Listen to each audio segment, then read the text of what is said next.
सौंदर्य केवळ डोळ्यात नसतं, ते असतं दागिन्यांमध्येही. सोने, चांदी, हिरे आणि त्यावर तुमचं नाव कोरणारं एक विश्वासाचं नाव म्हणजेच संगमनेर येथील ओम मयूर ज्वेलर्स.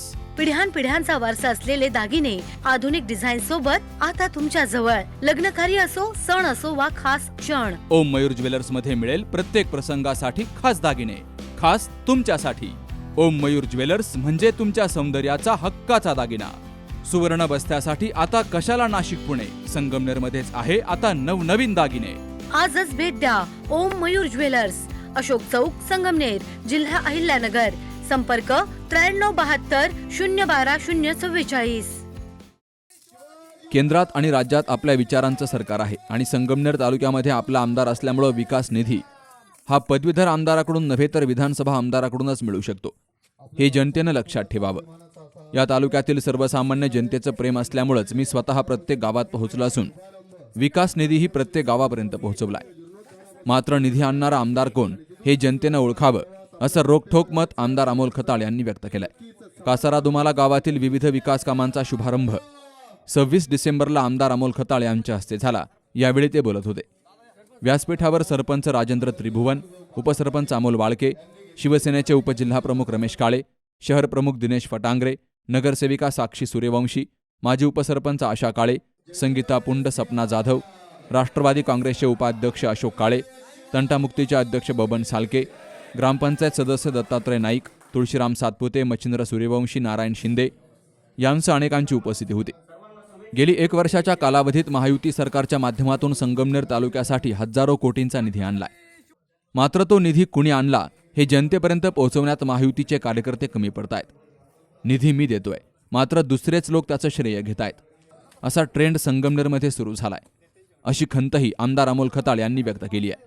आमच्याकडे जरी धनशक्ती नसली तरी जनशक्ती आहे. या जनशक्तीच्या बळावर ग्रामीण भागात विकास कामं आम्ही करतोय. या गावाला 1 वर्षात तब्बल 1,39,00,000 रुपयांचा निधी मंजूर केलाय.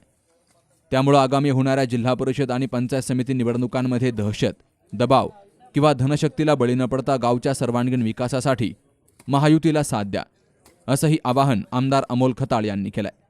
आमचं हाकेच्या अंतरावर गाव आहे कासारा दुमाला आणि सतत ये जा करण्यासाठी आमचे कासारा दुमाला संघटनेमध्ये जात असत. साहेब आम्हाला या पुन्हा नाशिक बायपास तगिदात चोऱ्या मारा होतात. तिथं अनेक लुटारे पाकिट मार करतात, पैसे लुटतात, महिन्याचे छेड करतात. पाठीमागं भाऊ आम्ही शाळेत मुलं येताना पुलाच्या वरून दगड मारायचा, एक लहान मुलगीला त्याच्यात त्रास झाला. तर भाऊ आम्ही यानंतर मी तुम्हाला तुमच्याकडे आलो त्याने मला तुम्ही संजय गांधीचे अध्यक्ष होते भाऊ, त्याने आम्हाला तुम्ही पण पोलीस प्रशासनाशी बोलून पीके साहेबांशी बोलून तुम्ही त्याच्यावर मार्ग काढला. नंतर त्याच्यानंतर त्या पुलावर स्लॅब वाटला गेला भाऊ, म्हणजे तिथून दगड पाडला जातो. माग त्यांनी आता जे चोरांनी मुलींची छेडछाड करायची तो बंद झाला. दुसरीकडे या जर पुन्हा कासारा हद्दीतील रोडच्या आपला सर्व्हिस रोडला या बाजूने जर सर्व्हिस लाईट आणि त्या बाजूने पण स्ट्रीट लाईट बसवले असं भाऊ, तर आम्हाला लोक संध्याकाळी रोज महिला आमच्या भगिनी रोज फिरतात तिथंच आहे. सकाळी संध्याकाळी लोकांना कामावर जावं लागतं. म्हणून तुम्हाला सांगतो भाऊ, आम्हाला ते पाकिट मारांपासून आणि हे प्राणी साहेब वाटणी भरपूर येतात शहराचे आमच्या गाव वाजता आहे साहेब.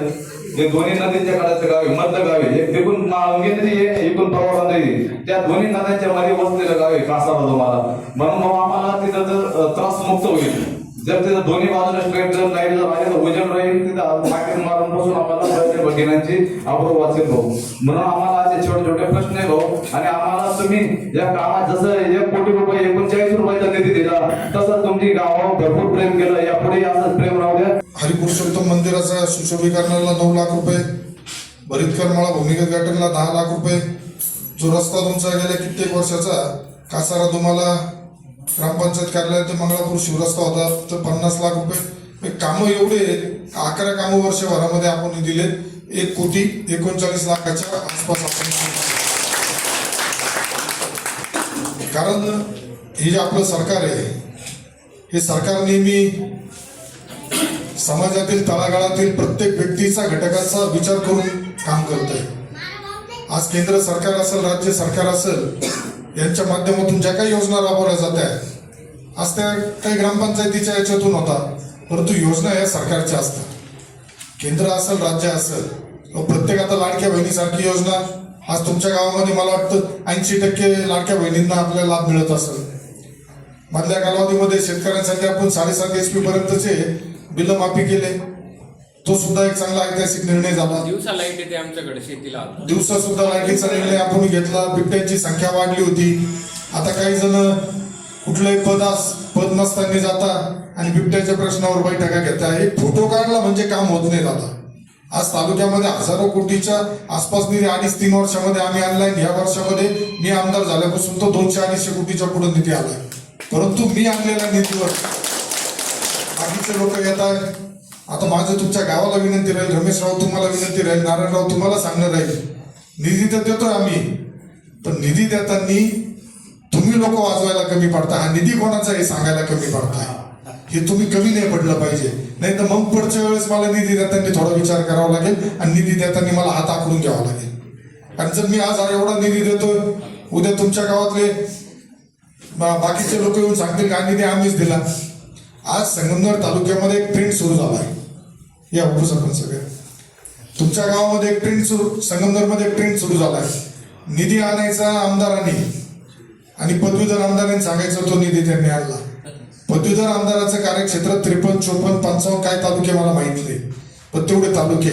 जर संगमनेरला तो निधी आणला तर त्यांनी सिन्नरला आणल्याचं त्यांनी जाहीर करून दाखवावं. त्यांनी साक्रीला आणल्याचं दाखवावं. जळगावमध्ये चोपड्याला आणल्याचं दाखवावं. नगरमध्ये कर्जत जामखेडला निधी दिल्याचं दाखवावं.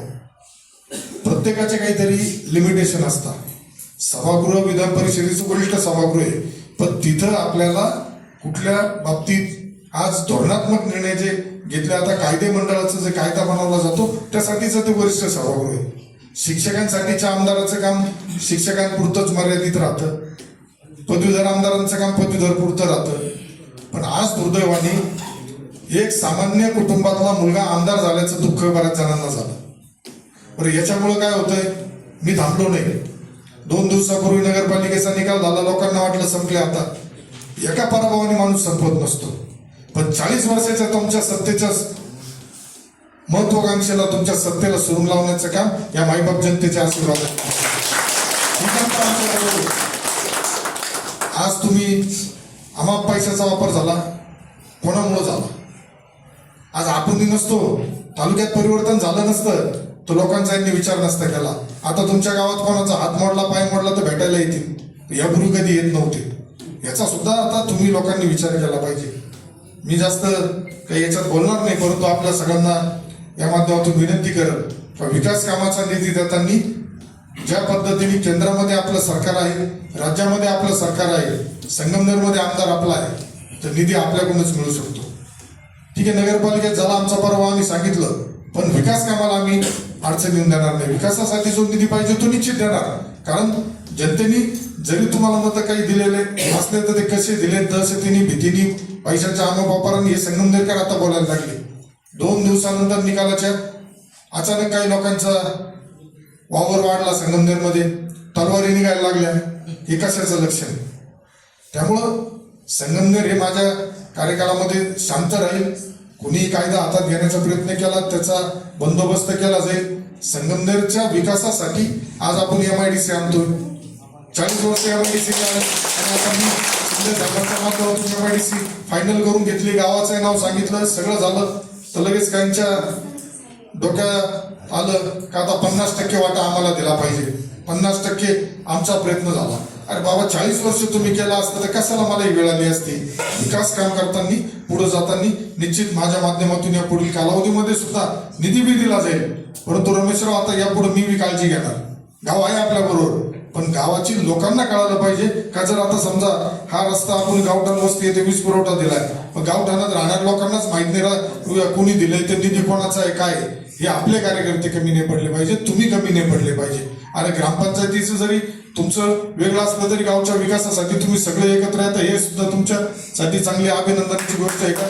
हा पद्धतीने पुढे गेलं पाहिजे. गावचा विकास महत्वाचा आहे, पण गावचा विकास होताना सुद्धा सरपंच साहेब, उपसरपंच साहेब हे सुद्धा मोठ्या मनाने आजच्या कार्यक्रमाला उपस्थित राहिले. कारण त्यांनी हा विचार नाही केला, तर त्यांनी मान्य आहे का हा निधी शेवटी जर आपल्या माध्यमातून आलाय तर हा मोठेपणा सुद्धा राजकारणामध्ये ठेवला गेला पाहिजे. पण दुर्दैवाने तो संगमनेर शहरातील किंवा इतर भागांमध्ये घेतला जात नाही. हायवेच्या अधिकाऱ्यांना सूचना देऊन आपला जो बायपास आहे त्याच्या बाजूला जो सर्व्हिस रोड आहे तिथं सुद्धा लाईटीच्या सुविधा कशा देता येतील या संदर्भात आपण निश्चित सूचना देऊन त्या पूर्ण करून घेऊया. मध्ये आता तो तिथून एक रस्ता सुद्धा बंद आहे मेन बोगद्यापाशी तुमच्या तिथं, तो सुद्धा नॅशनल हायवेच्या अधिकाऱ्यांना सांगितलंय का तो सुद्धा आपल्याला खुला करता आला पाहिजे, कारण अपघाताचं प्रमाण सुद्धा थांबलं पाहिजे. आपल्या गावातील मुली महिला या सुरक्षित राहिल्या पाहिजे. त्यांच्यावरती कुठल्याही प्रकारे जसं रात्री अपरात्री हल्ले करण्याचा प्रयत्न तो झाला नाही पाहिजे. बिबट्याच्या बाबतीत सांगायचं म्हणाल तर बिबट्यांची संख्या खरंच संगमनेरात खूप वाढली. पण आता असं काही लोक म्हणले तर ते बी चुकीचं ठरल. काही एक वर्षामध्ये आमदार बदलला म्हणून बिबटे वाढले संगमनेरमध्ये. फक्त आता एवढंच ऐकायचं राहिलंय मला, बाकीचं सगळं ऐकतोय मी. आमदार बदलला बिबटे वाढले, पण बिबटे हे काय असे वर्षभरात वाढते नाही. दुर्दैवाने त्याच्याकडे मधल्या कालावधीमध्ये थोडं वन विभागाच्या काही अधिकाऱ्यांचं दुर्लक्ष झालं होतं आणि बिबट्यांची संख्या ही फक्त आपल्याकडेच नाही वाढली तर आज महाराष्ट्रातील प्रत्येक ठिकाणी वाढली. त्याला कारण आहे शेड्यूल 1 मध्ये बिबट्याचा प्रकार येतो, त्यामुळे त्याला मारता येत नाही. त्याच्यावरती वन विभागाच्या अधिकाऱ्यांना बंधन आले. परंतु आता जी घटना जवळकडला घडली होती त्यावेळेस मी स्वतः आदरणीय विखे पाटील साहेबांच्या बरोबर जाऊन वन मंत्र्यांकडून रात्री त्या बिबट्याला ठार मारण्याचा आपण आदेश लिखित स्वरूपात घेतला होता. या पुढील कालावधीत सुद्धा बिबट्यांच्या नसबंदीचा माझाच पाठपुरावा मी आमदार झाल्या केला होता. त्याच्यावरती सुद्धा चांगल्या पद्धतीने सरकारने सकारात्मक दिले.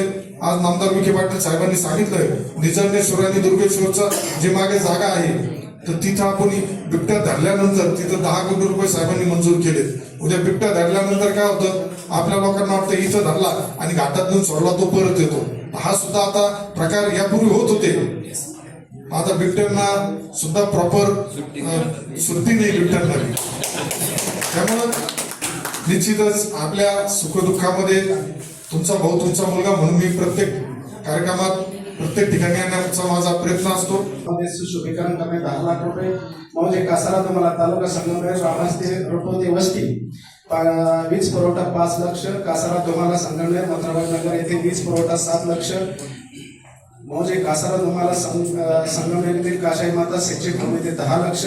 कासारा तुम्हाला येथील समावर्त वस्ती स्मार्ट अंगणवाडी किट पुरवणी आणि कासारा तुम्हाला संगमनेर येथील जोरेकर वस्ती ताजनी वस्ती कव्हर रस्ता येथे सोलर हेल्मेट्स आणि कासारा तुम्हाला संगमनेर रोड मुंडे वस्ती रोड येथे गाडेकर वस्ती रोड मजबूतीकरण करणे साठी हा निधी उपलब्ध झालेला आहे. प्रथमतः अमोल भाऊंचं मी आमच्या कासारा तुम्हालाच्या वतीने त्यांचं अभिनंदन करतो. संगमनेर तालुक्यामध्ये बिबट्यांची संख्या वाढली असून पकडण्यात आलेल्या बिबट्यांच्या सुरक्षेसाठी पालकमंत्री राधाकृष्ण विखे पाटील यांच्या माध्यमातून निमगावजाळी शिवारातील दुधेश्वर वनविभागाच्या शासकीय जागेवर बिबट सफारी पार्क उभारण्यात येणार आहे. त्यामुळे पकडलेले बिबटे पुन्हा जंगलात सोडले जाणार नाहीत, अशी ही माहिती आमदार अमोल खताळ यांनी दिली आहे. Sukhdev Gadekar, C news Marathi, Sangamner. Riyansh Amrit juice निसर्गाच्या वेगवेगळ्या आणि दुर्मिळ 42 वनस्पतींपासून तयार केलेले तसेच भारत सरकारद्वारा मान्यताप्राप्त आयुर्वेदिक प्रोडक्ट. रियांश अमृत ज्यूस मधुमेह, मुतखडा, संधिवात, रक्तदाब, दमा, लकवा, लठ्ठपणा आदी 650 पेक्षा जास्त आजारावर गुणकारी ठरलेलं नंबर 1 प्रोडक्ट. त्याचबरोबर रोगप्रतिकारक शक्ती वाढीसाठी अतिशय गुणकारी. तेव्हा हे प्रोडक्ट घेण्यासाठी आजच संपर्क साधा. रियांश मल्टीट्रेड प्रायव्हेट लिमिटेडचे रियांश अमृत ज्यूस. ईश्वर संजय शिंदे 7875 37 75 21 आणि ओम बाबासाहेब आहेर 9156 88 11 41.